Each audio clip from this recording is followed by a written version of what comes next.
El Ministerio Internacional presenta su programa Un Aliento de Vida.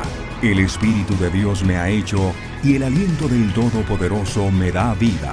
Job 33:4. Una palabra de poder y unción que llenará tu espíritu. Con ustedes, el pastor Jorge Enrique Gómez. Bienvenidos. Dios le bendiga, Dios le guarde, Dios sea propicio a su vida. Bienvenidos a esta hora, la cual hemos dedicado para poder estudiar la palabra de Dios. La palabra de Dios, que es palabra viva, eficaz y más cortante que toda espada de dos filos. Hemos querido estudiar contigo la palabra y lo hemos querido hacer a modo de enseñanza. Soy pastor, pero he venido haciendo el oficio de un maestro. Y lo hacemos porque hay el tiempo, hay el espacio, hay el momento y queremos compartirte la palabra de Dios de una forma ordenada, de una forma que tú la puedas recibir, la puedas masticar, la puedas dirigir, puedas tú hacer de ella un alimento sólido para el crecimiento de tu vida. No tenemos nada bajo la mesa, no tenemos ningún propósito, solamente que tú puedas crecer porque hemos recibido y queremos dar de gracia lo que hemos recibido. ¿Y qué hemos recibido? Pues hemos recibido salvación. Hemos recibido a nuestro Señor Jesucristo. Pero tampoco podemos ignorar que hemos recibido un legado por parte de nuestros padres, en especial mi padre, y ese legado debe continuar. Y también mis hijos deben proseguir ese legado, no de forma obligatoria, pero ahí van creciendo en el Señor, porque ellos saben que Dios nos ha llamado a servirle. Efesios capítulo 2, versículo 14. Hemos querido estacionarnos ahí en la palabra. Hoy vamos a ver la letra menuda, así lo había pensado hoy, la letra menuda de lo que es Efesios o lo que nos dice la escritura de Dios. Esa letra menuda que muchas personas en un contrato no leen. Y lo digo porque a veces trae unas cláusulas, trae unos compromisos que pueden cambiar la letra grande. Y hablo de letra menuda porque muchas personas, más que todo ministros, se han obviado explicarte a ti qué se encierra en cada palabra, que es una palabra viva, que es una palabra de Dios, que es una palabra que viene a cambiar tu vida. Yo no te traigo religión. Tú que me escuchas en esta hora, no te vayas, quédate. Yo no te traigo religión. Yo no te traigo un evangelio religioso, dogmático, tradicionalista, legalista, no. Yo te traigo un evangelio, el cual es Cristo. La persona de Jesús es las buenas noticias. La persona de Jesús es la que yo te vengo a decir. De hecho, cuando Él vino a la tierra, no formó ninguna religión, no formó ninguna denominación, no formó ninguna otra cosa sino su cuerpo. Y ese cuerpo es uno solo, porque Él es la cabeza. Y no pueden haber dos cuerpos porque tampoco Él es ninguna persona que haya nacido así o que haya fundado. No, hay un solo cuerpo que es la iglesia, la cual está regida por lo que Él dijo. Así que Efesios capítulo 2 versículo 14 nos dice: porque Él es nuestra paz, que de ambos pueblos hizo uno, derribando la pared intermedia de separación. Dice la Biblia latinoamericana, la Biblia en Efesios 2:14, Él es nuestra paz. Él ha destruido el muro de separación el odio y de los dos pueblos ha hecho uno solo en su propia carne. Me gusta esta versión porque habla lo que es Cristo. De hecho, el original dice, Cristo es la paz. Cristo es la paz. Y esa paz tiene algo que ver, que hemos venido estudiando, porque dice que de ambos pueblos. ¿Cuáles pueblos? Porque unos tienen una cosa, otros tienen otra. Así que hay unas ventajas y unas desventajas. ¿Y por qué derribar para que ya no sean dos sino uno?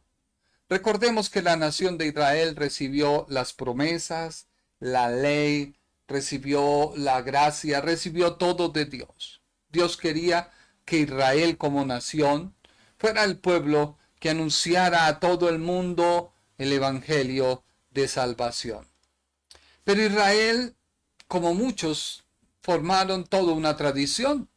El cristianismo, el evangelio, el evangélico, todos han hecho en cierta manera una tradición de algo que no se puede constituir en una tradición. Por el contrario, la tradición rompe lo que la palabra de Dios trae para tu vida. La tradición hace que se establezca un esquema en el cual no te puedes mover. Y la Biblia dice, derribó. ¿Qué pared derribó? Porque recordemos que en el templo que se construyó por los tiempos de nuestro Señor Jesucristo, especialmente el apóstol Pablo, fue uno de los que sufrió esa división, esa pared que impedía que el gentil pudiera traspasar más allá y entrar en el templo como tal, donde existía la adoración a Dios. Y a él le inculparon de haber metido a un gentil, y bajo ese cargo fue que fue llevado a Roma preso. Pero Dios desea hablarte hoy de la paz. Por ello, si Cristo es la paz, como lo traduce la Biblia, Él es nuestra paz. La Reina Valera dice, porque Él es nuestra paz. Hoy quiero hablarte de la palabra shalom. La palabra shalom es una palabra hebrea, la cual se utiliza para dar a decir que hay un término de guerra en la cual la persona entra a la paz. Y podríamos aplicarlo en el contexto, porque si tú lees Efesios capítulo 2, versículo 11, nos habla acerca de la unidad y la paz que hay por medio de Cristo. Y la Biblia dice, no olviden que ustedes, los gentiles, antes estaban excluidos, eran llamados paganos, incircuncisos por los judíos, quienes estaban orgullosos de la circuncisión. Aun cuando era práctica, esta práctica solamente afectaba su cuerpo, mas no su corazón. Y ellos estaban excluidos los gentiles. Ahora, la circuncisión, recordemos que era algo que no era visible. La practicaban los judíos, pero era algo tan secreto que yo no creo que todo el mundo se pavoneara mostrando y diciendo, ¡ay, miren mi circuncisión! No. Era algo interno, y lo cual se le dio a Abraham una vez cumplió con la justicia de Dios. Recibe Abraham la justicia de Dios. En otras palabras, es justificado Abraham por Dios. Y una vez nace Isaac. Antes de Isaac. Pero ya estaba la promesa. Y Dios da como señal la circuncisión. Pero la circuncisión era algo que debía haber interno y debía exteriorizarse. Por eso el apóstol dice, en estos tiempos ustedes vivían apartados de Cristo y no se les permitía ser ciudadanos de Israel y no conocían las promesas del pacto que Dios había hecho con ellos. Ustedes vivían en este mundo sin Dios y sin esperanza, pero ahora han sido unidos a Cristo Jesús. Antes estaban muy lejos de Dios, pero ahora fueron acercados por medio de la sangre de Cristo. Y viene lo interesante que dice, pues Cristo mismo nos ha traído la paz. La paz. El shalom. Así que la paz va más allá de solo ser librados de la enemistad que había con Dios y quedar en amistad con Él. Ya que la paz a la cual el apóstol apela para darnos la idea de que el creyente entra en paz es encerrar en sí un bienestar total que se recibe en forma de restitución. El shalom estuvo cuando Dios creó al primer Adán. Había shalom, había paz. Se respiraba paz. Al pecar, se rompe esa paz. Se rompe esa amistad. Por lo cual es necesario recibir a Cristo para poder manifestar nuevamente y como restitución recibimos la paz. Ya que Cristo derribó la pared que nos dividía y que ahora nos puede dar una tranquilidad total.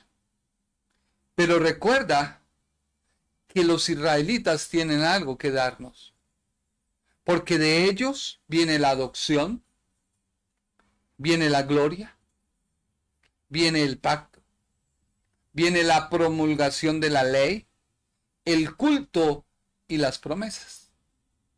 Así que se rompe esa pared que solo disfrutaba el pueblo de Israel y ahora lo pueden disfrutar todos.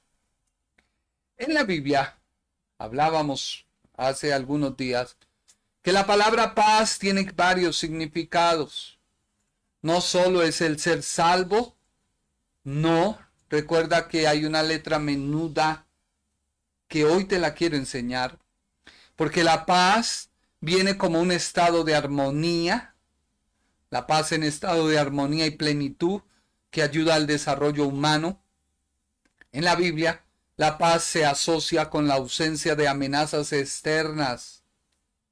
O sea, ya tú no puedes vivir bajo ese sosiego de que si algo malo te pasa a tu vida es porque quizás no fuiste salvo o porque quizás traes a cola un poco de generaciones y de pecados y de cosas que a medida que caminan se van quitando.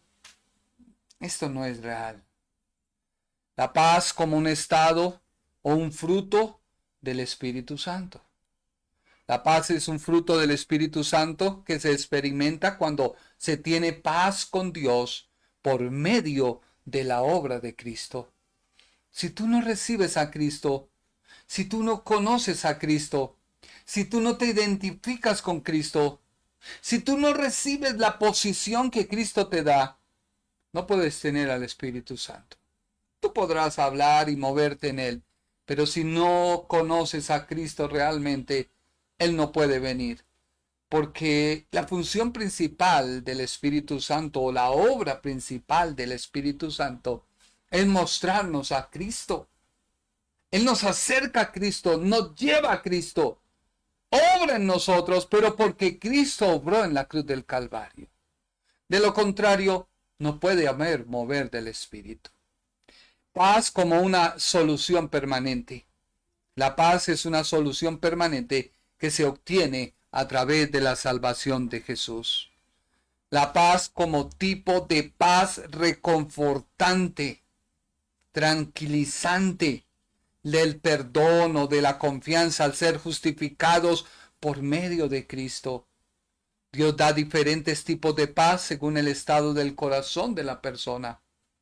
Dice la Biblia en Romanos 5:1, justificados pues por la fe tenemos paz para con Dios por medio de nuestro Señor Jesucristo.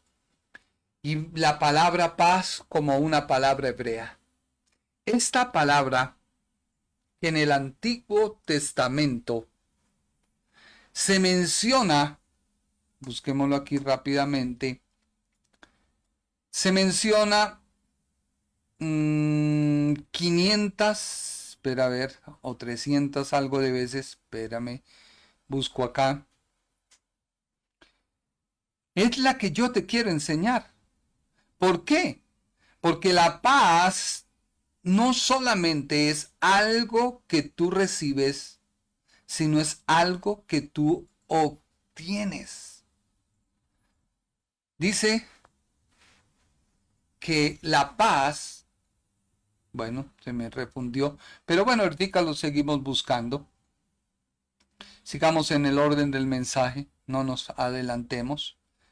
La paz en el Antiguo Testamento se encerraba en una palabra con diferentes derivaciones de esa palabra. Porque si bien la palabra shalom en el Antiguo Testamento significa paz y ausencia de guerra, que eso lo extraemos de Éxodo capítulo 21 y 22. Esos dos capítulos nos hablan de la paz, que es shalom, en otras palabras, pero también la paz se usaba como un saludo que se hacía el judío al judío. La paz, shalom, ebenai, la paz sea contigo. Ahora, la palabra shalom encierra una gran enseñanza para nuestra vida. Si bien el concepto que usa el apóstol Pablo es de que se ha roto una enemistad que había entre judíos y gentiles y una separación, no está contradiciendo el concepto de la palabra shalom utilizada en el Antiguo Testamento para referirse al bienestar de los demás. Éxodo capítulo 21 y 22. El bienestar a los demás encierra un sinnúmero de cosas que a medida que vaya desarrollando este programa, tú te vas a deleitar y vas a empezar a orar, no para recibir la paz porque ya la recibiste, pero sí vas a empezar a orar y a ayunar y a leer la Biblia para vencer tu propia incredulidad, para vencer tu propio esquema en el cual enmarcas a Cristo. No es que Él esté enmarcado, lo hemos enmarcado por conceptos, por enseñanzas. Si bien la enseñanza es evolutiva o se va revelando, porque a Adán se le reveló algo, a Noé se le reveló algo, a Abraham se le reveló algo, a Moisés se le reveló algo, David se le revela algo, y va creciendo la revelación, de tal forma que si yo comparo la revelación que obtuvo mi padre a la revelación que hoy ha venido creciendo, que gracias a Dios él ha venido recibiendo esa revelación y ha venido creciendo en su ministerio. No estoy diciendo que quedó obsoleto, no. Te estoy diciendo que la revelación a través del tiempo ha venido creciendo de una o de otra forma. Así que la palabra shalom se refiere al bienestar de los demás en cuanto al trato que debe recibir quien está en desventaja del uno frente al otro. Y ahí pues se mete la palabra guerra. Éxodo capítulo 22. Por eso, si yo hablo de bienestar que deben recibir los demás.